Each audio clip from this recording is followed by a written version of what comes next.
पल्लवी को कानपुर से दिल्ली आए लगभग महीना भर होने जा रहा था। फिर भी इस नए शहर और अजनबी परिवेश में अपने आप को पूरी तरह व्यवस्थित नहीं कर पा रही थी। दिन में भी अपरिचित चेहरे और अजनबी गलियां उसे सहमा देती। वहां आकर अनुज के काम इतने बढ़ गए थे कि अक्सर छुट्टियों में भी व्यस्त रहता था। इसलिए अकेले ही कर इस नए परिवेश में अपनी जड़ें जमाने की पूरी कोशिश कर रही थी। एक दिन दोपहर में अपने घर से थोड़ी दूर पर स्थित एक जनरल स्टोर से अपनी जरूरत का कुछ सामान खरीद रही थी। जैसे ही बाहर निकली, एक जानी पहचानी तेज आवाज ने उसे चौंका दिया। पल्लवी, ओ पल्लवी, रुक जाओ। पलटते ही उसके नजरें जिस पर पड़ी, उसे देखते ही वह स्तब्ध रह गई। उसके सामने उसके कॉलेज के जमाने की उसकी दोस्त निकिता खड़ी थी। करीब 9 वर्षों बाद इस अपरिचित शहर में अचानक उसे इस तरह मिल जाएगी, इसकी तो उसने कभी कल्पना भी नहीं की थी। इन 9 वर्षों में नितिका में कुछ ज्यादा परिवर्तन नहीं हुआ था। आधुनिक ढंग की ब्लू जीन्स और गुलाबी टॉप में उसका रूप पहले से कुछ ज्यादा ही निखर आया था। पहले की तरह ही नितिका खुशी से चहकती, आत्मविश्वास से भरी आकर उसके गले से लिपट गई। लेकिन चाहकर भी पल्लवी उसे गर्मजोशी से उससे मिल नहीं पाई। 9 वर्ष पहले नितिका द्वारा दी गई चोट कोई मामूली चोट नहीं थी जिसे वह आसानी से भुला देती। नितिका की तो आदत ही थी दूसरे को चोट देकर भूल जाना। अभी भी वह पिछली सारी बातें भुलाकर पल्लवी से ढेरों सवाल पूछ रही थी। तभी उसको अपने बेटे आर्यन की याद आ गई। नितिका के सारे सवाल और उत्सुकता पर लगाम लगाते हुए पल्लवी ने उसे पर्स से अपना कार्ड निकालकर नितिका को पकड़ाते हुए कहा, अभी तो मैं काफी जल्दी में हूँ, मुझे अपने बेटे आर्यन को स्कूल से लेना है। किसी दिन फुर्सत से आओ, फिर सारी बातें इत्मीनान से होंगी। आगे नितिका को कुछ भी नहीं बोलने का मौका दिए बिना अपनी कार में बैठी तेजी से चली गई और नितिका अचंभित सी खड़ी विस्मित नजरों से पल्लवी के इस नए रूप को निहारती रह गई थी। घर पहुंचकर आर्यन को खाना खिलाकर सुलाने के बाद पल्लवी को कुछ ही घंटों पहले नितिका से हुई मुलाकात याद आ गई। अपने जीवन के गुजरे अध्ययन को याद करता उसका मन दोबारा अपने अतीत को जीने लगा था। नितिका से उसकी मुलाकात कॉलेज में हुई थी। वह दोनों बीएससी की छात्राएं थी। कानपुर का वह जाना माना प्रतिष्ठित कॉलेज था, जहां हमेशा की तरह उस वर्ष भी साइंस विषयों में लड़कों की उपेक्षा लड़कियों की संख्या काफी कम थी। नितिका के पिताजी का तबादला कुछ दिन पहले जमशेदपुर से कानपुर हुआ था। जमशेदपुर के एक प्रतिष्ठित कॉन्वेंट से अपनी प्रारंभिक शिक्षा पूरी करने वाली नितिका स्वभाव से काफी तेज तर्रार और बेहद सुंदर थी। अपने बेबक, हंसमुख और मिलनसार स्वभाव के कारण जल्दी ही वह कॉलेज में काफी लोकप्रिय हो गई थी। नितिका स्वभाव से एकदम बिंदास थी। उसे छोटे से शहर में रहने वाली लड़कियां को कुछ ज्यादा ही प्रभावित करती थी। करीब करीब सही लड़कियां उसे अपना आदर्श मानती थी। जब उसे नितिका ने अपनी दोस्ती का हाथ पल्लवी की तरफ बढ़ाया तो वह मारे खुशी के वह उछल पड़ी थी। जल्द ही दोनों की दोस्ती इतनी बढ़ गई कि दोनों आपस में अपनी सारी बातें शेयर करने लगी। उसी दौरान अनुज के प्रेम में डूबी पल्लवी अनुज से अपने एक तरफा प्रेम की सारी बातें नितिका को बताने चली गई। अक्सर नितिका से अनुज पर अपना प्यार जाहिर करने के रास्ते पूछती रहती। तब पल्लवी यह समझ नहीं पाई थी कि उसके प्रेमी की बातें और फोटोग्राफ किसी और को भी बुरी तरह प्रभावित कर रहे हैं। एक दिन नितिका के अनुरोध पर यह सोचकर कि नितिका उसके मन की बात अनुज तक पहुंचा देगी, उसने नितिका को अनुज से मिलवा दिया था। सचमुच कैसी मूर्ख थी वह कि अपनी पक्की सहेली के मनोभावों को वह पढ़ नहीं पाई। स्थानीय कॉलेज में व्याख्यात के पद पर काम करने वाले स्मार्ट, शांत और शालीन अनुज के व्यक्तित्व में जाने कैसा आकर्षण था कि पहली मुलाकात में ही नितिका को इतना भा गया कि पल्लवी के दिल की बात बताने गई नितिका खुद अपना ही दिल अनुज को समर्पित करके आ गई थी। फिर तो तरह तरह के बहाने बना अनुज से मिलने उसके घर चली आती। अनुज का प्यार हासिल करने के लिए बड़ी होशियारी और चालाकी से अपनी योजनाओं को अंजाम दे रही थी। वही ऊपरी तौर पर काफी सीधी सादी, हंसमुख, हाजिर जवाब, कुटिल, मिलनसार और शरीफ बनी रहती। अपनी इसी छवि के बलबूते पर जल्द ही अनुज के दिल में उतरती चली गई। नितिका की इन महत्वाकांक्षी, स्वार्थपूर्ण और कुटिल योजनाओं का तब तक आभास नहीं हुआ जब तक कि नितिका और अनुज की शादी की चर्चाएं घर में नहीं होने लगी। तब तब जाकर पल्लवी को आभास हुआ कि उसकी घनिष्ठ सहेली के फरेबी हथियार ने किस तरह उसके विश्वास और आत्मा को छलनी कर दिया है। ना जाने भगवान ने किस अपराध का दंड उसे दिया था। पूरी बात जानते ही उसका दिल छटपटा उठा, किसी ऐसे वन में जाने के लिए जहां उस हृदयहीन सहेली और उसके द्वारा छीने गए उस प्यार की झलक भी ना दिखे। कभी कभी जीवन में ऐसा ही गंभीर घटनाएं जाने कब घट जाती हैं, जिसका आभास भी हमें नहीं होता। ऐसे ही अनजाने क्षणों में घटी इस घटना ने पल्लवी के पूरे व्यक्तित्व को झंझोड़ कर रख दिया था। इतने वर्षों के इंतजार और दिल में पले प्यार को अनुज और नितिका की शादी के फैसले ने रौंद कर रख दिया था। कहते हैं प्यार में दर्द झेलने की शक्ति खुद ब खुद आ जाती है। वह भी अपने दुर्भाग्य के विष को नीलकंठ की तरह निगल प्यार के उस चरम बिंदु पर पहुंच गई थी, जहां प्रेम के लिए लोग अपने सभी सुखों का समर्पण कर देने में ही सुख का अनुभव करते हैं। अनुज और नितिका की शादी की सारी बातें तय हो चुकी थी, सिर्फ रस्मों की तिथि तय होनी थी।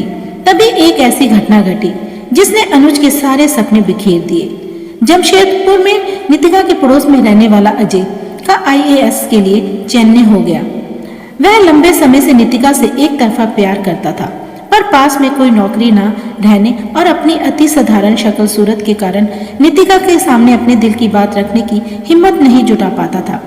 जैसे ही उसका चयन IAS में हुआ, उसने नितिका के घर शादी का पैगाम भिजवा दिया। नितिका की शादी के लिए इतने अच्छे प्रस्ताव पाकर नितिका के माता पिता भी असमंजस की स्थिति में पड़ गए। असमंजस की स्थिति से उभरने के लिए उन लोगों ने फैसला नितिका पर ही छोड़ दिया कि वह किससे शादी करेगी। आशा के विपरीत नितिका ने अपना फैसला अजय के पक्ष में दिया। वास्तव में जब तक आदमी का नियंत्रण अपने मन और आत्मा पर होता है, तभी तक उसके अंदर सही और गलत की पहचान होती है। नितिका की महत्वाकांक्षा अनियंत्रित थी, जिस पर उसके मन और आत्मा का कोई नियंत्रण नहीं था। उसने अपने लिए जो मार्ग तय किया था, वह मान प्रतिष्ठा, धन और ताकत को ध्यान में रखकर किया गया फैसला था।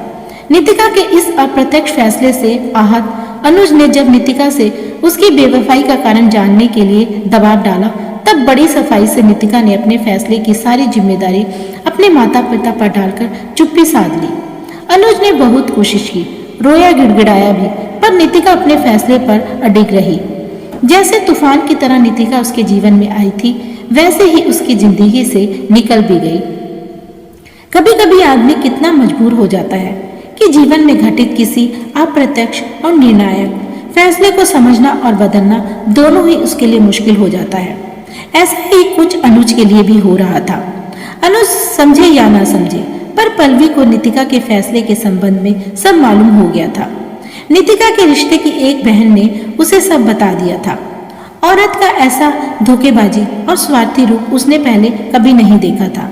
जल्द ही नितिका की शादी अजय से हो गई। अपनी शादी में पूरे समय नितिका हंसती मुस्कुराती रही। अनुज से बिछड़ने के गम की हल्की सी लकीर भी उसके चेहरे पर नजर नहीं आई। शादी के बाद सीधी सीधी गाँव बनी अजय के पीछे हो ली थी। पीछे जो छूट गया सब उसके लिए निरर्थ और निरुद्देश्य था। फिर भी नितिका की शादी के बाद महीनों अनुज उसके प्यार में दाढ़ी बढ़ाए मजनू बना फिरता रहा। समय के साथ साथ थोड़ी स्थिति संभली।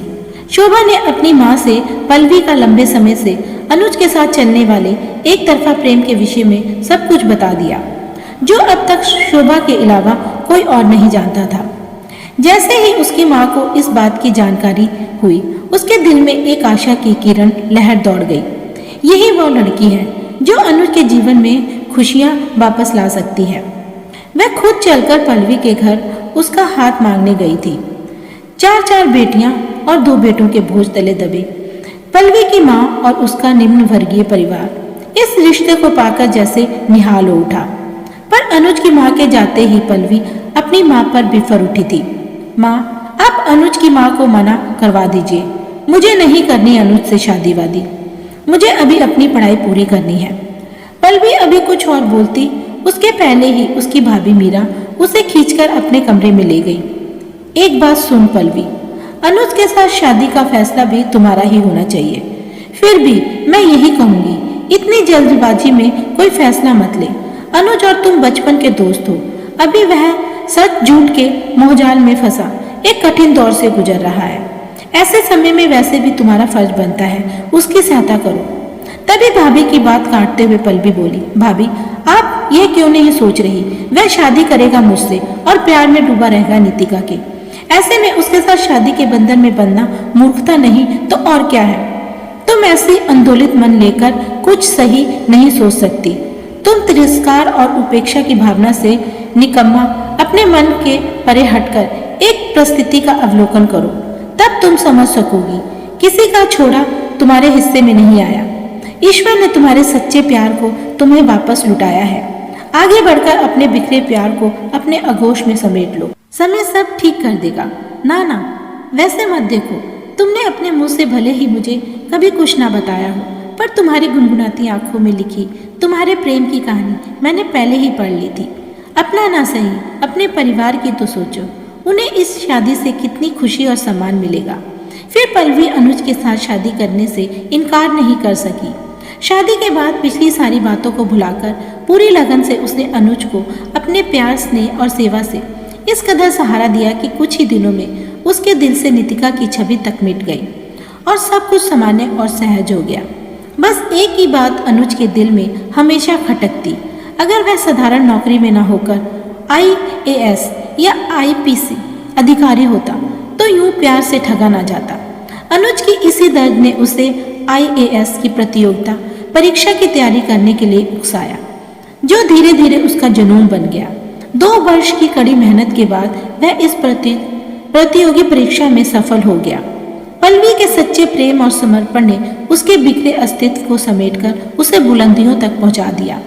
इस दौरान दोनों इतने करीब आ गए कि तीसरे की गुंजाइश ही नहीं रही। जब अनुज की पोस्टिंग दिल्ली में हुई, पहली बार पल्लवी ससुराल छोड़कर पति के साथ रहने आ गई। अब जबकि उसकी जिंदगी में सब कुछ सही और सुखद हो गया, आज अचानक फिर से नितिका उसके जीवन में आ टपकी थी। जिस दिन पल्लवी की मुलाकात नितिका से हुई थी, उसके दूसरे ही दिन नितिका उसके घर आ धमकी, लेकिन आते ही अपने स्वभाव के विपरीत चुपचाप सोफे पर बैठ गई, पत्रिका के पन्ने पलटने लगी। हमेशा से चहकने वाली नितिका उस दिन असाधारण रूप से शांत नजर आ रही थी, जैसे उसके अंदर विचारों के बवंडर उठ रहे हों। उसके मायूस उदास चेहरे पर किसी कीमती खजाने के खो जाने का पछतावा स्पष्ट नजर आ रहा था। उसका यह हाल देखकर पल्लवी को समझते देर नहीं लगी कि बाहर लगी अनुज के नाम की प्लेट पढ़कर उसे अनुज के पद प्रतिष्ठा के साथ साथ पल्लवी के साथ उसकी शादी की जानकारी भी हो गई। नितिका को इस तरह मायूस और अचंभित देख पल्लवी का कलेजा ठंडा हो गया। हमेशा से पल्लवी को तुच्छ प्राणी समझने वाली नितिका को आज पता चल गया कि पल्लवी की हैसियत अब उससे कहीं कम नहीं। अपनी मौका प्रस्ती का परिचय देते हुए जिस पद और प्रतिष्ठा के लिए उसने अपनी घनिष्ठ सहेली, फिर अपने टूट कर प्यार करने वाले प्रेमी को छला, उस शाम वणीय अजय को अपनाया था, आज वह सारे सुख मान प्रतिष्ठा पल्लवी की झोली में खुद ब खुद आ गए थे, जिसे देखकर नितिका का मन चिकर गिन्नी सा घूम रहा था। खुद की गलती से ही वह अनुज को छोड़कर अपने को ठगा महसूस कर रही थी।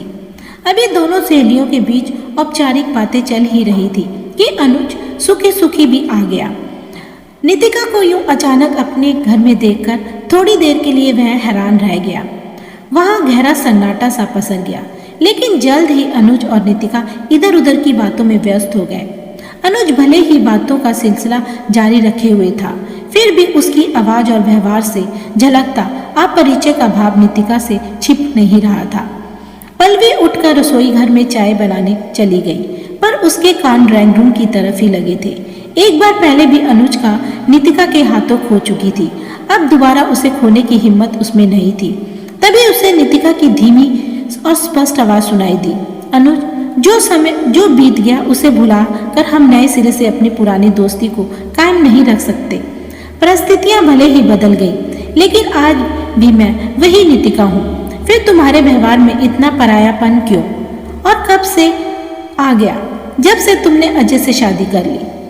तुम्हारे शादी कर लेने के बाद ही मेरी और तुम्हारी जिंदगी पूरी तरह बदल गई। चाहकर भी तुम उस पुराने संबंधों को अब जीवित नहीं कर सकती। सच पूछो तो आज मेरे जीवन में पल्लवी के प्यार से बढ़कर कुछ नहीं है। यह तुम क्यों भूल रही हो? समय के साथ जीवन की संबंधता खुद ब खुद बदल जाती है। अब अगर आंखें बंद कर भी दिल की गहराइयों को टटोलता हूँ तो तो पत्नी और प्रेमिका के रूप में एक ही नाम उभरता है और वह है पल्लवी का। पर यह सब तुम्हें बताकर क्या होगा? तुम प्यार को क्या समझोगी? वह तो तुम्हारे लिए अपनी इच्छाओं की पूर्ति का साधन मात्र है। सच पूछो तो प्यार क्या होता है, यह मुझे तो तब समझ में आया जब पल्लवी मेरी जिंदगी में आई। उसकी प्यार की शक्ति ही थी जिसने मेरे बिखरे अस्तित्व को समेटकर सफलता के उच्चतम शिखर पर पहुंचा दिया। प्यार कोई सौदेबाजी नहीं कि फायदा और नुकसान देखकर किया जाए। वह पल्लवी का प्यार ही था कि अतीत मुझे कमजोर नहीं कर सका। तुम यह सोचने की भूल मत करो कि आज मैं उसी मोड़ पर खड़ा तुम्हारा इंतजार कर रहा हूँ। फिर थोड़ा रुककर बोला, सच पूछो तो अब मैं तुम्हारे हमारे बीच दोस्ती का रिश्ता भी नहीं निभा सकता, चाहे मैं पल्लवी और अपने संबंधों को लेकर कितना भी ईमानदार रहूं। जाने अनजाने वह हमेशा हमारी तुम्हारी दोस्ती को लेकर भयभीत ही रहेगी। मेरे विचार से जब कोई रिश्ता शंकाओं और आशंकाओं से इस कदर गिर जाए कि उसे निभाना मुश्किल हो जाए, तो वैसे ही रिश्ते को एक खूबसूरत मोड़ देकर छोड़ देना ही अच्छा है। और वह खूबसूरत मोड़ होगा सिर्फ उन दुखद लम्हों को याद रखना जो हम तीनों की दोस्ती के यादगार पल रहे हैं, ताकि हम एक दूसरे से नजरों के चुराने की नौबत ना आए। तभी वहां पल्लवी के साथ आकर एक लड़का तरह तरह व्यंजनों से सजी ट्रे और चाय रख कर गया। एक प्लेट उठाकर नितिका की तरफ बढ़ाते हुए अनुज बोला, आओ हम तीनों मिलकर समय के इस परतों में दबी भूली बिसरी यादों को एक बार फिर से जी ले। देर रात तक तीनों बिना किसी को बातों से चोट पचाए पुरानी यादों को ताजा करते रहे। जब रात ज्यादा हो गई, पल्लवी और अनुज साथ जाकर नितिका को उसके घर छोड़ आए। हमेशा अनुज और खुद के संबंधों को लेकर शंकित रहने वाली पल्लवी को शादी के बाद आज पहली बार अनुज के साथ शादी करने के अपने फैसले पर गर्व का अनुभव हो रहा था। कहानी कैसी लगी हमें कमेंट में लिखकर बताएं। वीडियो को लाइक और चैनल को सब्सक्राइब करें। थैंक यू, शुक्रिया।